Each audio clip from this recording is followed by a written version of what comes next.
with this one. That's quite a few. I've started teaching this class 2 different times in the past and never got through it. So this will be the first time I've actually got through the entire white magic. We're finishing up rule 14 and then moving on to rule 15, which will be the last rule. And so we don't have very far to go before we finally finish. Probably have somewhere around 100 classes altogether. We've been talking about the centers and how they're distributors of energy, and I'll just review a little information on the centers again. We did this some time ago. I'll just review it. At the base of the spine, we have 4 petals. And these petals are in the shape of a cross. They radiate with orange fire. And then the second petal, the second center up is sacral center, which governs the 6 energies and create physical creation. These have 6 energy petals, and they vary from red to orange. And they are on normally ray 7. The base of the spine is ray 4. Then the solar plexus is on ray 6, and it's the color is rosy with an admixture of green. Now notice the colors of the centers that DK gives out is different than most people think. Most teachers out there just assume the centers follow the colors of the rainbow, and like the bottom one is red, next one up is orange, yellow, and green, and so on. And he says that that's really not the sequence that it works in. Now the heart center has 12 petals, and it glows golden, and it's ray 2.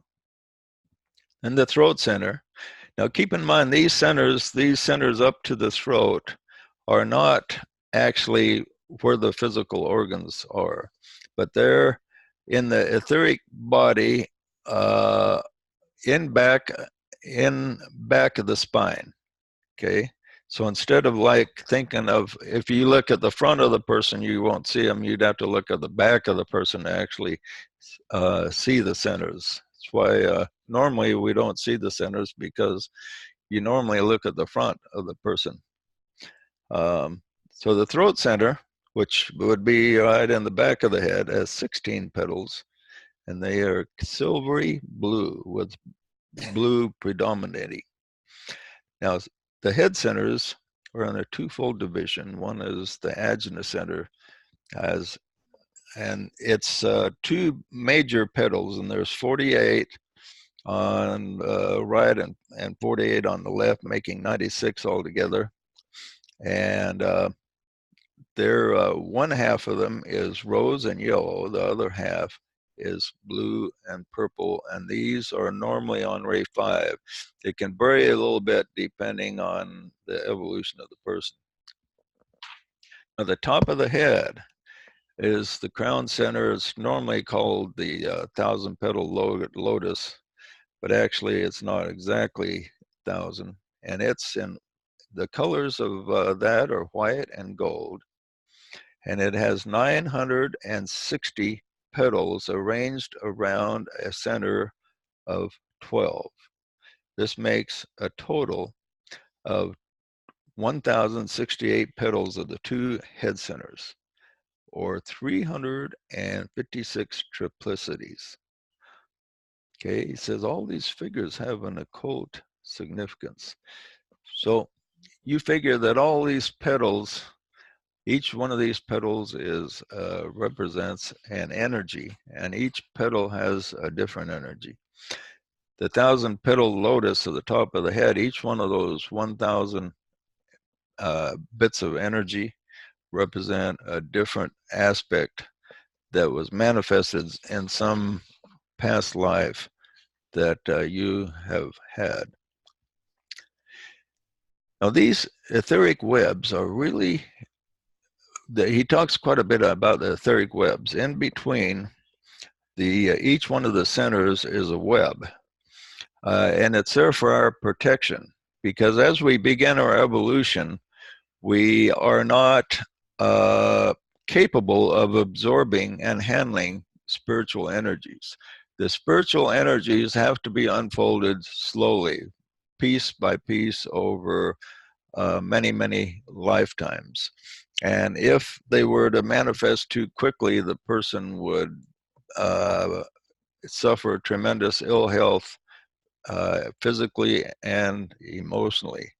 So they have to be released slowly. And so nature has put in these protective webbings between the centers to protect us from releasing spiritual energies too quickly.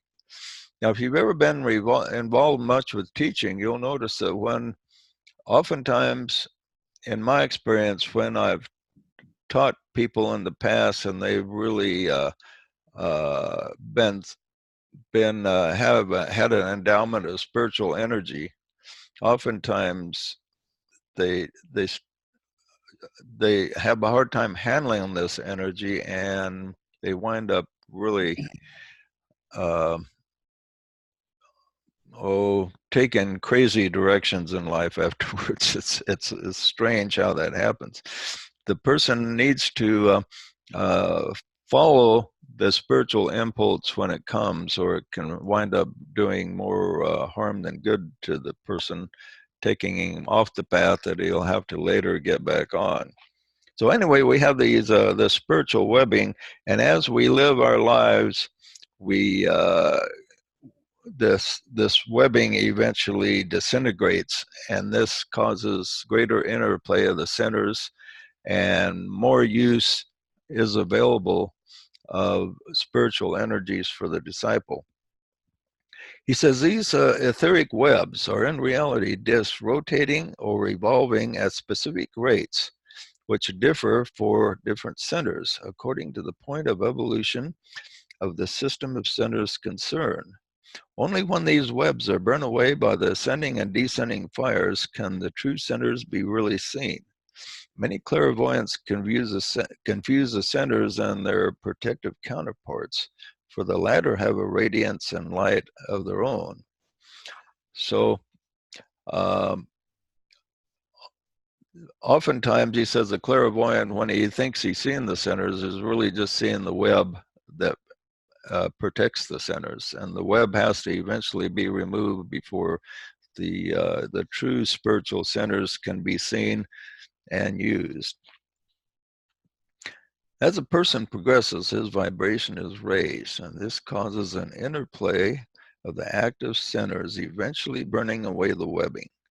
In many cases, this will cause a burning or a back pain, and not due to physical causes.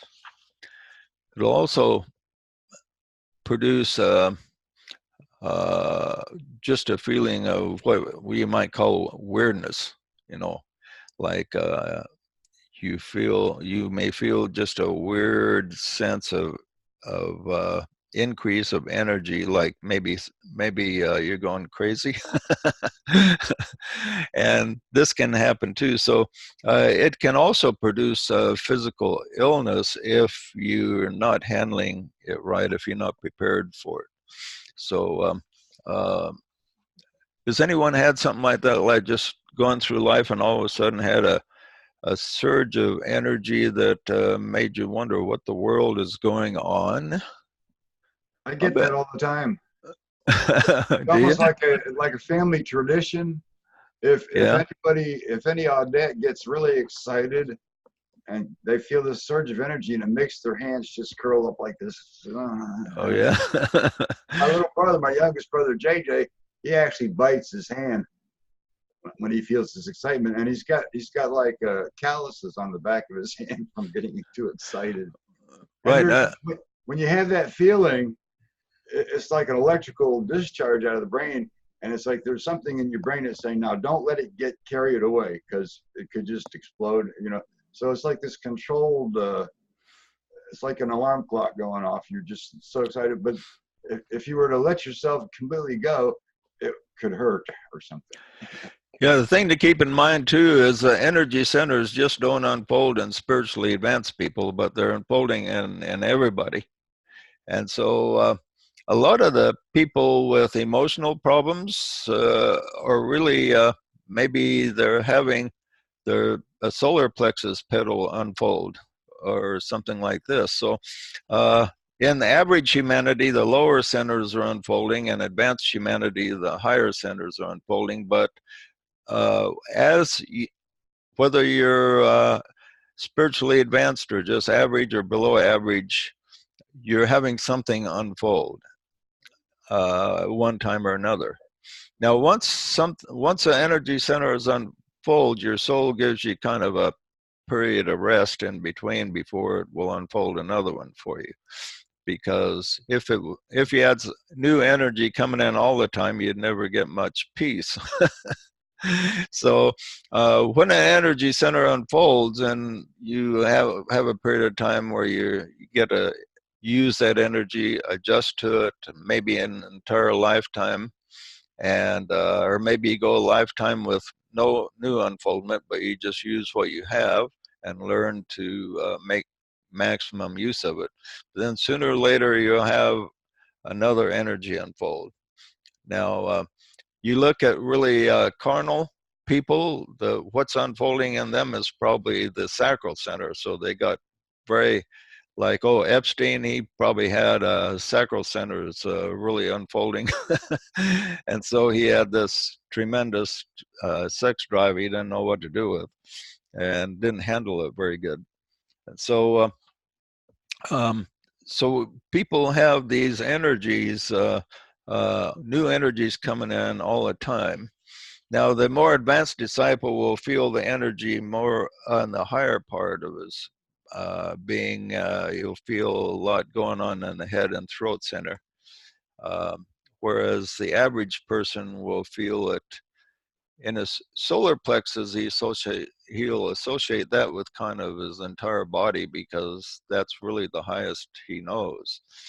And so whatever we have to deal with, it's interesting that if a person understands these energies, then he can adapt to them a lot better. If he feels, hey, I'm not going crazy, this is just, I can sense that this is the unfolding of energy. What am I supposed to do with this energy? So if you feel kind of a weird sense. Now, if you do feel kind of weird, and you may have your blood sugar may be off. If your blood sugar is off, you can feel some of the energies, like it'll feel a little bit like something's unfolding, but that can be cured with diet and things like this. But the unfolding of the energy centers can be helped with a good diet and clean living. But the main thing with energy is to find out, well, what's the direction this is leading me?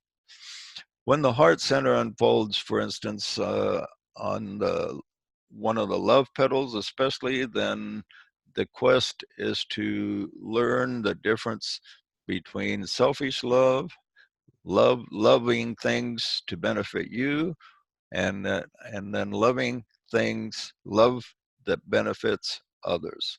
So when the person has the heart center begins to unfold, then he must develop that spiritual love. And if he doesn't, then he can have problems manifest uh, with his heart. So that's important.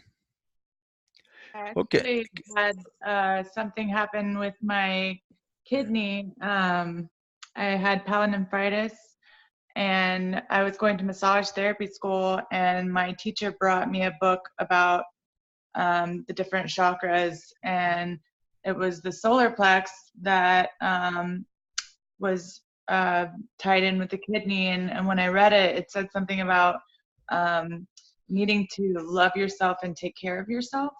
And Yeah. I just cried because I knew at that time I wasn't taking care of myself. And the solar plex is also known as like the woman's second heart kind of thing. So like Yeah. Yeah. nurturing yourself. So I began to take care of myself, and then my kidney healed itself through that. So Yeah, that's a good point, because your kidney problem is usually caused by some type of blockage or suppression. And so acceptance, emotional acceptance of yourself through your Yeah, feelings would help to unblock that. So I'm sure that took you in the right direction. So uh, definitely. yeah. And this is what happens when the energy is released and we're not given some voice as this is your soul, I'm releasing this energy and this is what you're supposed to do. You know, you get, instead you just get impressions if you tune in. Like, and it's normal. Almost everybody's gone through it once in their life, or sooner or later they will, where they reach a point to where a lot of things are going wrong, and they look up and they say, "Why, God? What's going on?" Has anyone ever done that? I just imagine everybody's here has We done it have. one time or another. Think, what the devil? So, so that's the question that we need to tune into. Well, what is going on? Why is this happening? And what am I supposed to do? And sometimes it's really hard to get the answer. And the reason it's hard to get the answer is because if it's hard for us to get the answer is because the answer is something we don't want to receive. So just think of some Democrat uh, visiting God, and God told him, Trump's really not that bad of a guy. He doesn't want to hear that, okay? So, or vice versa, or a Republican having God tell him, Obama isn't a bad guy either, you know. So, both of them are going to heaven. So, um, let's suppose that happened. You know, they don't really want to hear that. Well, the individual is a little bit like this with the soul, is we have problems, and the solution to the problem is often something that we don't want to hear. And the reason we don't want to hear it is because we're having new things come in that we haven't adjusted to. And we have to raise our conscious to a new level of acceptance, which is extremely hard for us. Think of how hard it is to change your mind. Uh, it is hard for everybody to change their mind. We all have our minds made up on certain things. We all think we're open-minded, but not too many people really are. Now, when Curtis and I were working together, uh, uh, teaching classes and stuff, whenever we met somebody new, Curtis kept asking him, "Are you open-minded?" I heard him ask this question dozens of times to dozens of different people. It was his favorite question at the time.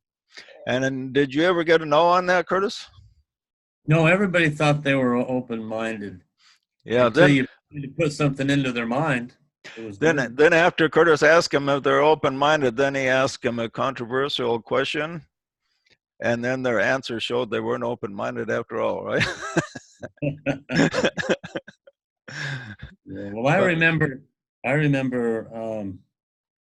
when my mind had to open, and that was when you introduced me to reincarnation, and it went contrary to everything that I believed, you know, being a member of the Mormon Church.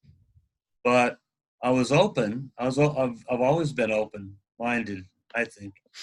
Um, so when I was presented with this new information, I was like able to bounce it back and forth, and aha, you know, this really does make sense, and it really did expand my mind. And it's like the etheric webbing disappears. It's like it expanded my ring past knot to a whole new level. And I thought, well, everybody should be this open-minded with all this Yeah. information. But I had to go through it. It was like a burning fire for me to Yeah, we experience. found out when we started teaching regular Christians that not too many of them were really open.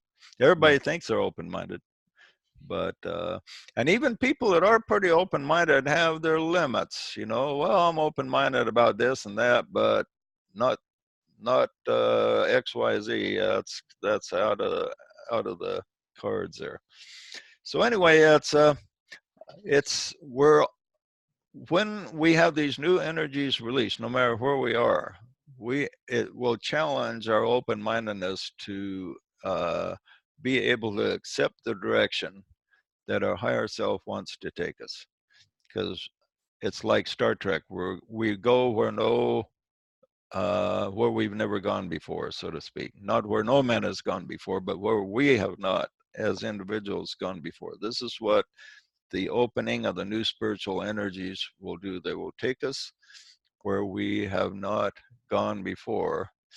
And that natural tendency is just to sit back and relax and enjoy where we are. And we have periods of rest where we can do that, but when we're all rested up, the soul says, well, you're ready to take your next step. You're going to take your next step whether you want to or not.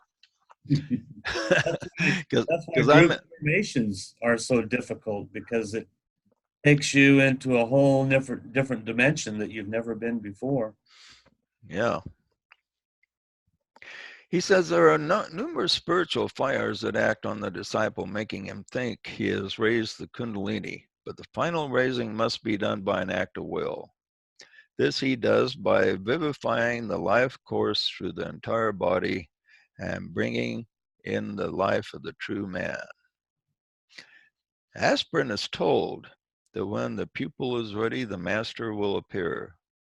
But he can appear in a number of different ways. But the master isn't just sitting back waiting for the student to be ready. The masters, contrary to what a lot of people think, have quite a bit to do to keep them busy. DK himself, being a master, talks about that he had to sacrifice to make time to work through Alice A. Bailey to transmit these teachings. And so it's, even though they live in kind of an eternal now in consciousness, they still have to deal with time when dealing with this physical reality.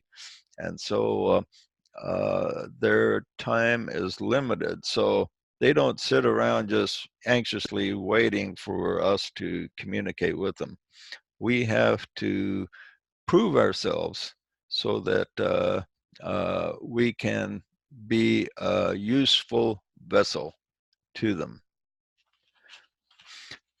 The student must first focus on being one with the soul, which is a master on its own plane, and being linked to the hierarchy. Before he is given more, he must use the full knowledge which he has gained from lesser teachers, from books and printed scriptures of the world.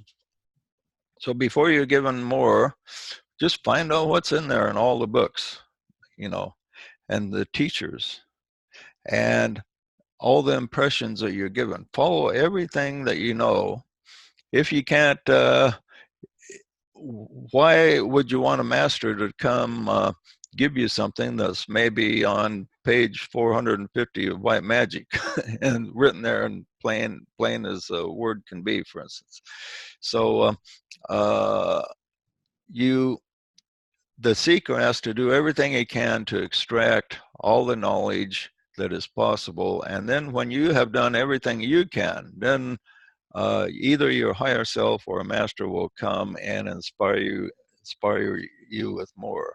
And that can happen on a number of levels. For most people, it's not like a physical visitation, but they will send an impression that will register with you, and you will feel also, when that happens, you'll also sense a presence.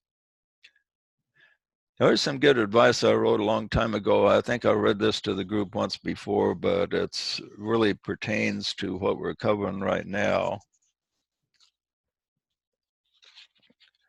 If you follow the highest you know, there will come a time when you will be visited by a presence, either visible or invisible.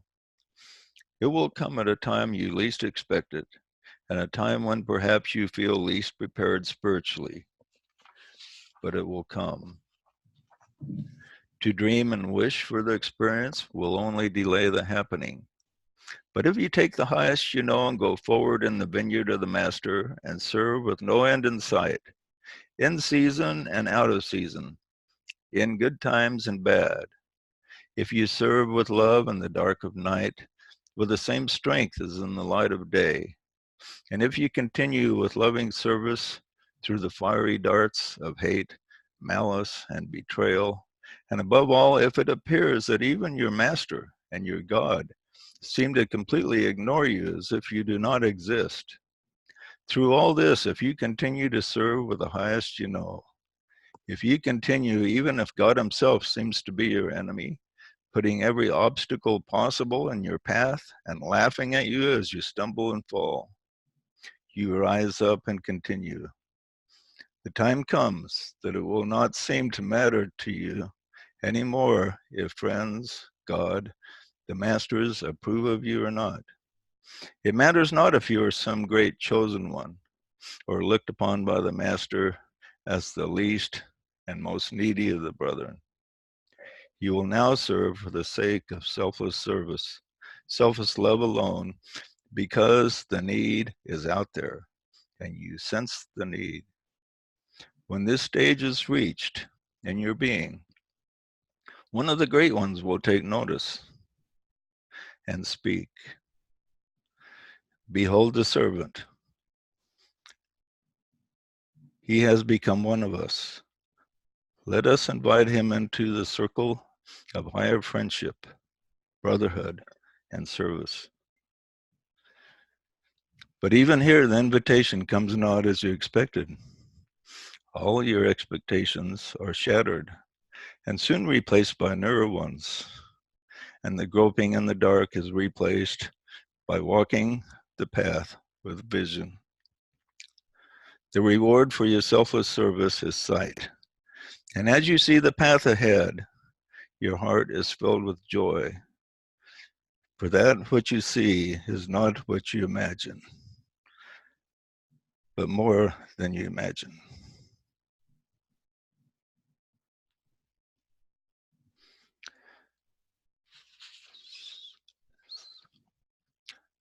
So that's a good thought to inspire us to continue, because sometimes when the disciple moves ahead, it will seem like everything is against him. And even God doesn't care. But he continues anyway, no matter what. And this is the attitude that the disciple must have to reach the final liberation and just to be a useful servant in the hands of the higher lives.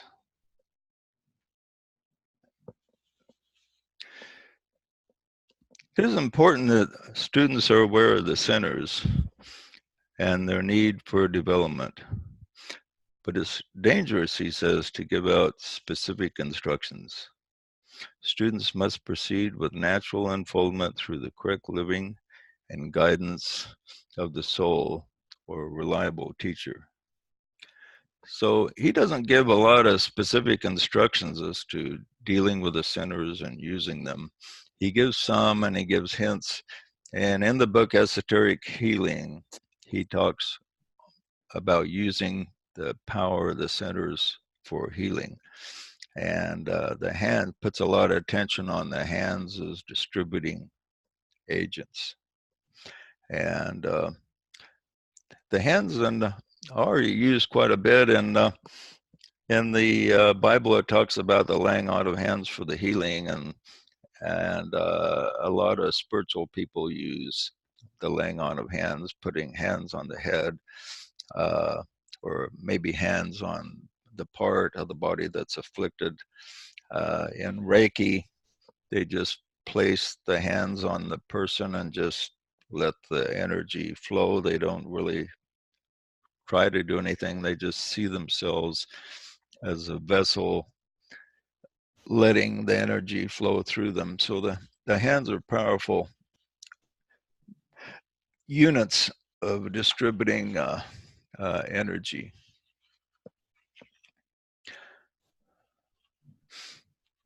He says the number 8 symbolizes the Christ principle.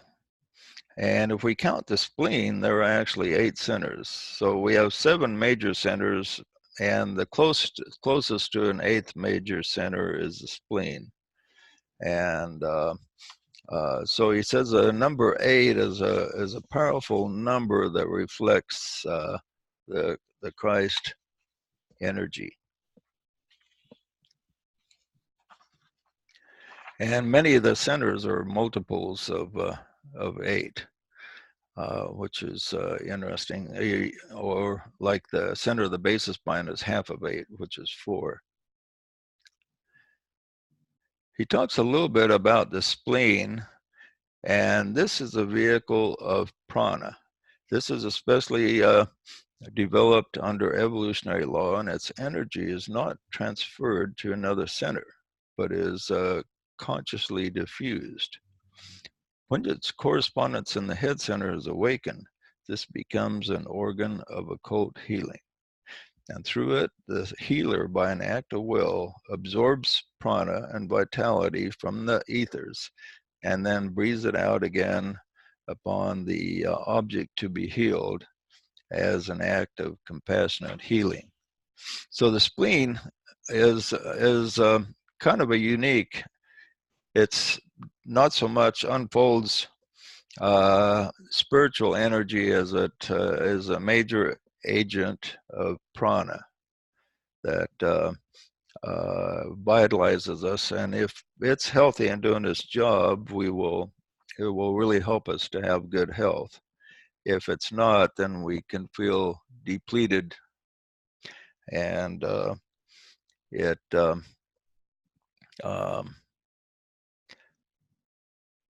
it's important that we understand that particular center also.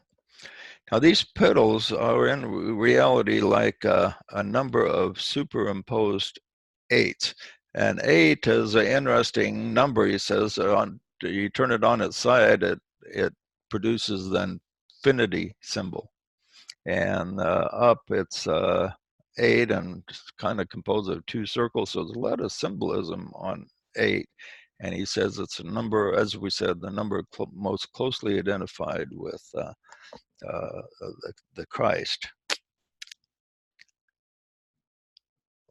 As the petals increase in number, it's simply a growth of these double circles superimposed at different angles upon another until we arrive at the 1,000-petaled lotus in the head.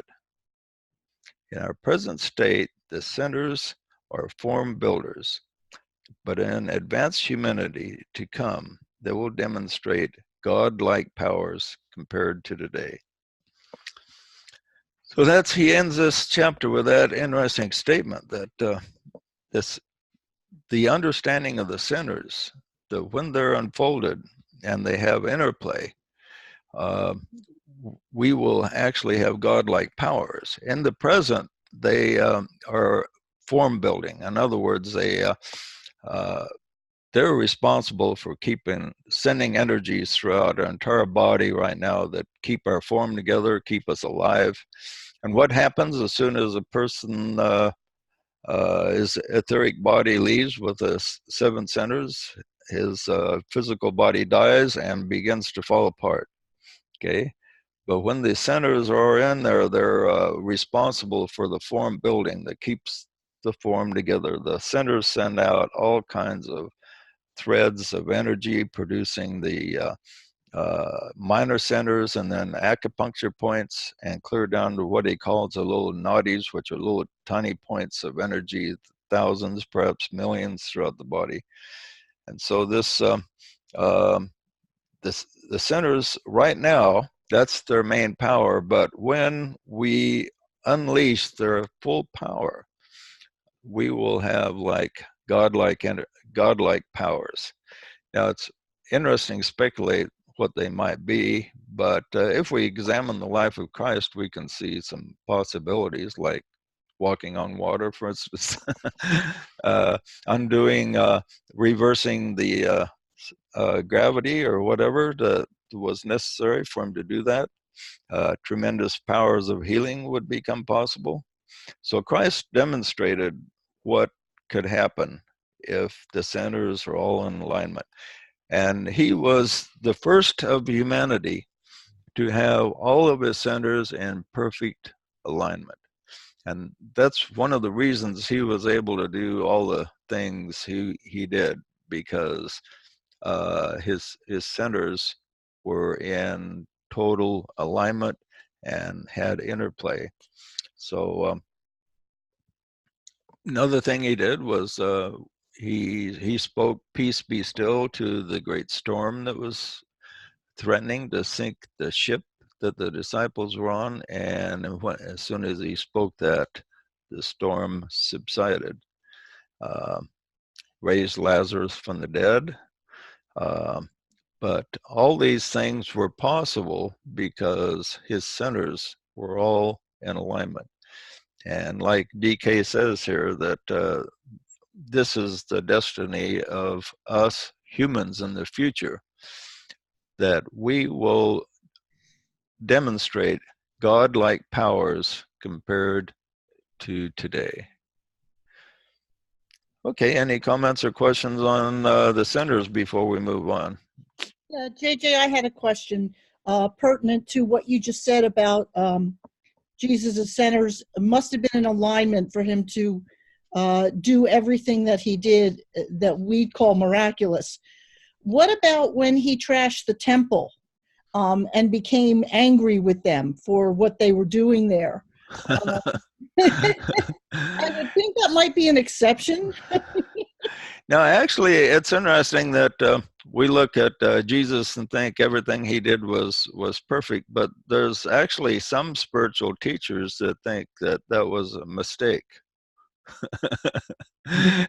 That he just let himself go. But on the other hand, most people don't think he made any major mistake. But let's look at it this way, that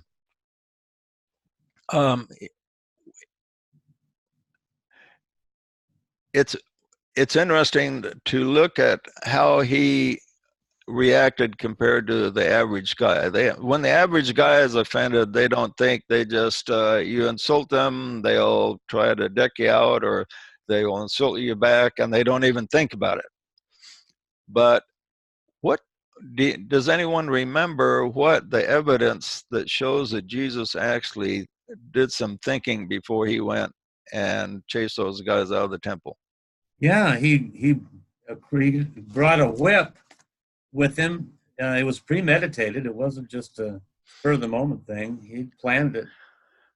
Right, but it's something about the whip that shows that he put some thought into it. It says he actually went and made a whip. Yeah, made a whip. Yeah, he actually made it. So he went in the temple and saw that. He was outraged. So instead of just shouting at him and getting mad like the average angry guy does, he thought to himself, these guys need to be taught a lesson. How can I best do this? So he thought, well, if I just turn over some tables or get mad, it's not going to do anything. I need to really make an entrance here to be able to effectively send forth the message. And probably the best way to do that if I had a whip. Well, he didn't have a whip, so he went out and he made a whip. And the fact that he put thought into this, that this is how I'm going to do this. I'm going to make a whip, and I'm going to end there, and I'm really going to make an entrance. And these guys will be so shocked they won't know what to think. Okay, so he went out and actually made a whip. And then he enters with that. And all this shows that he put a lot of thought into what he was doing. He just didn't react. But he saw something that was upsetting to him on a spiritual as well as emotional level. But he planned on what to do with his mind rather than his lower feelings. So he goes out and he makes his whip, and he goes in there and he turns over the tables and whips everybody that gets in his way and frees the birds and the animals. And it startled everybody that they didn't know what to think. And in the Aquarian Gospel, it explains why nobody came after him or nobody fought against him. Was that there was a lot of common people that followed him in there, and they were really supportive of him. And these priests in the temple and all of that saw that there was not only Jesus there, but he had a number of supporters that were kind of rooting for him. And this was why they didn't just grab him and throw him out, because the Aquarian Gospel said that they were afraid of the people. And so so he made a definite impression, and I would think it really made everybody think a little bit about what they were doing. So it was a mental decision, not an emotional decision, shown by the delay. If it was an emotional decision, there wouldn't have been any delay.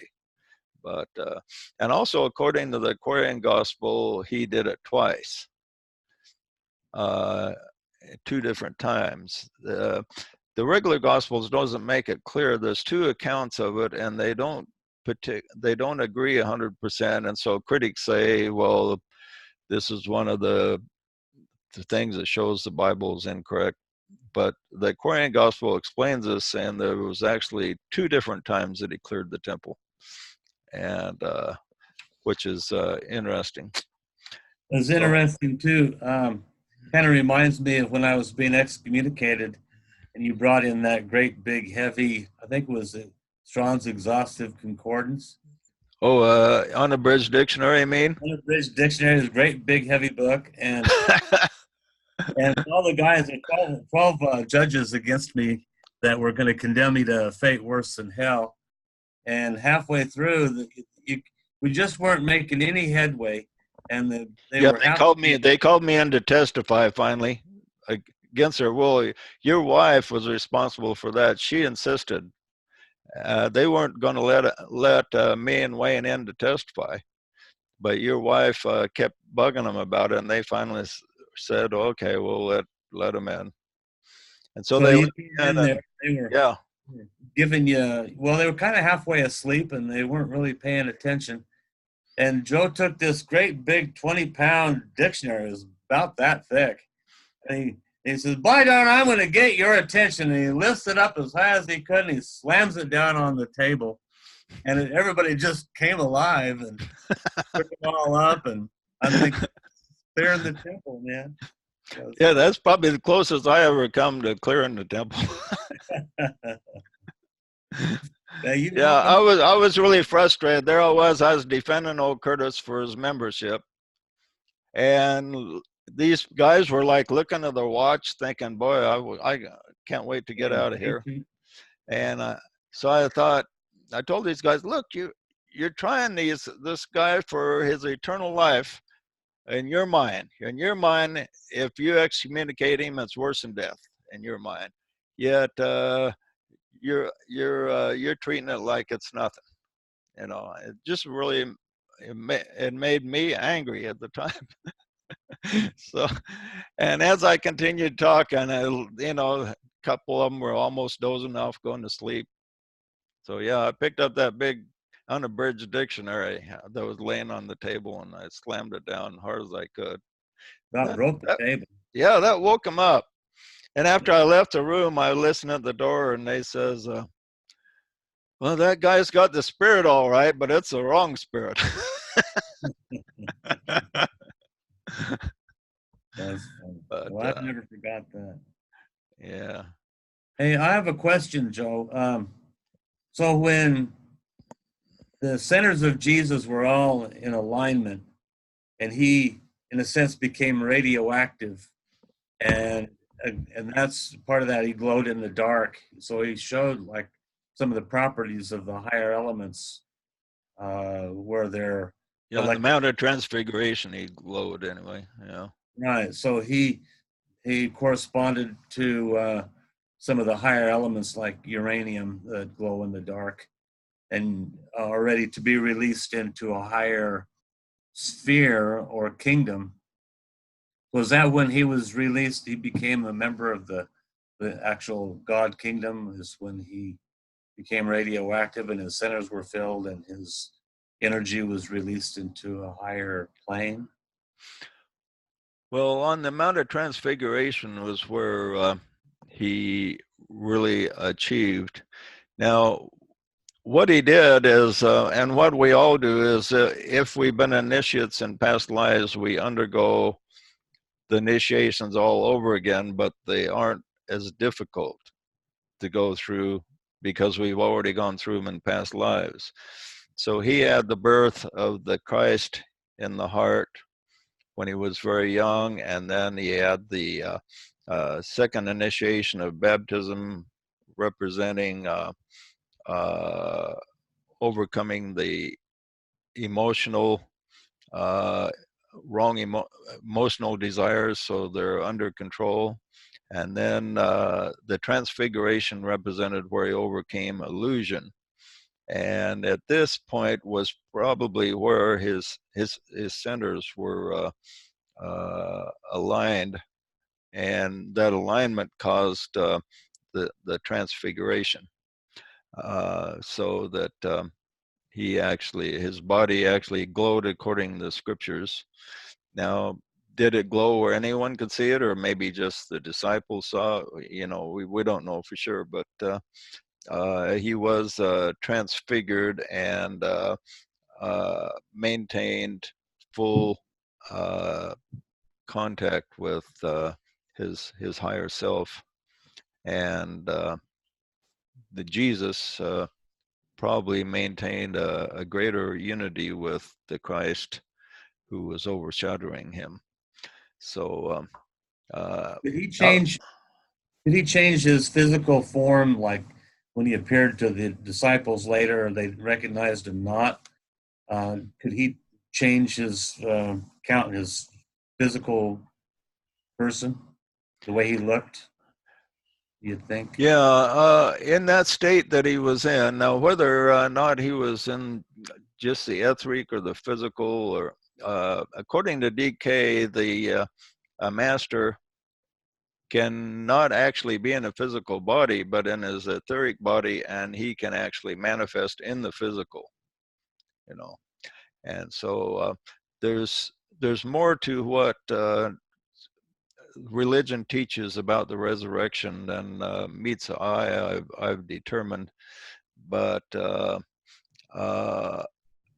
I believe that we could, once a person has achieved a certain degree of mastery, he can change his form to any form he's had in the past life. They create what's called a Maya Varupa. Right. That's what I was talking about, where the master can actually manifest a physical form at will, but it can be just temporary, or it can be there for quite a long period of time. And as Ed says, they call that a Maya Varupa. Okay, any other comments or questions? The number 8 is a lucky number for the Chinese, and it happens to be we're approaching in the Chinese New Year. Yeah, I think yesterday was a Chinese New Year, if I remember right. Yeah, So, Gung Hai Fat Chow. Gung Hai Fat Chow. Yeah. Good chow. Okay, we got one more rule. I'll just read it to give you some food for thought for next week. Rule 15 is our last one. Yay. Then we will go on to a new subject eventually. The fires approach a shadow, yet burn it not. The fire sheath is completed. Let the magician chant the words that blend fire and water. Boy, really a mystical phrasing of these rules, aren't they? If you hadn't studied the Tibetan in depth, wouldn't have a clue what that meant. But we're going to go into that, and it's divided into 4 sections. First section will be called the esoteric sense.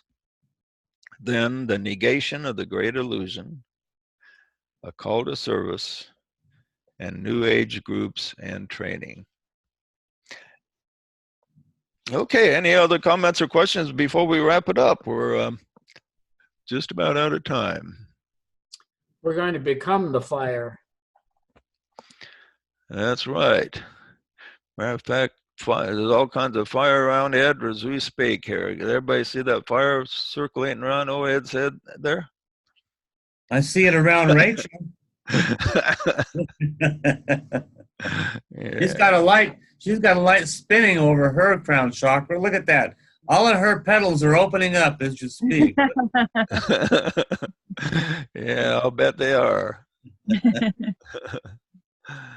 Okay, well, we appreciate everybody being here and appreciate all you regulars and people becoming regulars. So we will see you next, well, next week is Super Bowl Sunday, isn't it? And my birthday is on Monday, the 3rd. Oh, really? Wow, mine's on the 6th. Oh, nice. And my daughter Rachel is on the 5th. Bunch of Aquarius. Yeah, Aquarius all over the place. Dang, Aquarius. Any other Aquarius people here? Raise your hand. Oh, okay. Yeah. Well, welcome to the Aquarius Club there, Rachel. Thank you. I have a robot on order. It's 2 foot tall and it's fully programmable.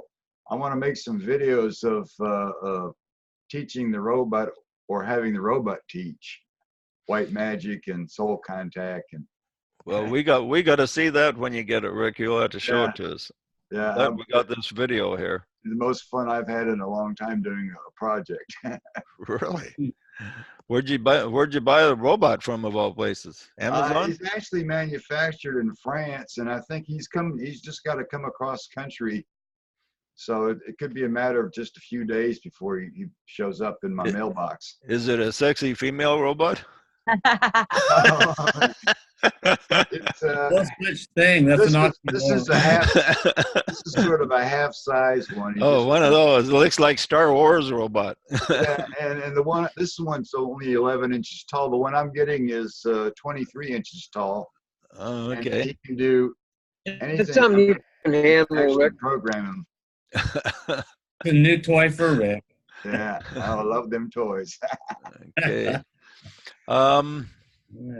Yeah, we might do it a different day. I'll think about it next few days about when to schedule our next meeting, and anyway, I'll be posting it. Well, don't do it Tuesday. 'cause it's Live class. long and prosper. Yeah, Tuesday class. Don't forget Oh yeah, Tuesday class for Curtis's. Hercules. You'll be, Gang Hai Fat Chow. Ciao. Bye-bye. See you later, Bye, Ed. everyone. Care. Sunday. Bye, Bye. everyone. Here, Love Rick. and Yo. Nick. Bye-bye.